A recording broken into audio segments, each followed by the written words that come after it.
எத்தனையோ பிறவிகளில் செய்த புண்ணியத்தின் பயனாகத்தான் இந்த மானிட பிறவியே கிடைச்சிருக்கு. அதிலும் முருகப்பெருமானை வழிபடும் நல்லறிவு கிடைச்சது அதை விட சிறப்பு.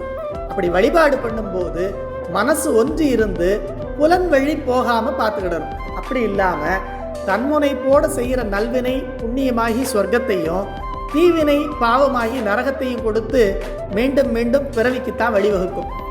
இதே கைப்புனைந்து இயற்றா கவின் பெரு வனப்பின் சூரர மகளிர் ஆடும் சோலைன்னு தேவலோக பெண்களை சொல்லி சொர்க்கத்தையும் கழல் கண் கூகையோடு கடும்பாம்பு தூங்க பெருமுலை அலைக்கும் காதின் பிணர் மோட்டு உருகிழு செலவின் 5 வரு பேய்மகள்னு சொல்லி நரகத்தையும் நமக்கு விளக்குகிறார். அப்போது உலகத்தில் நல்லது கெட்டது ரெண்டுமே இருக்கும்.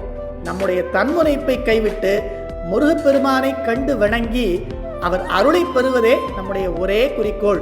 அதை இன்றைக்கே தொடங்குன்னு நக்கீரர் நமக்கு வழிகாட்டுகிறார். சேவடி படரும் செம்மல் உள்ளமுடு நலம்புரி கொள்கை புலம் பிரிந்துரையும் செலவு நீ நயந்தனை ஆயின் பலவுடன் நன்னர் நெஞ்சத்து இன்னசை வாய்ப்ப இன்னே பெருதினி முன்னிய வினையே. நக்கீரர் அருளி செய்த திருமுருகாற்றுப்படையில் திருப்பரங்குன்ற சிறப்பு.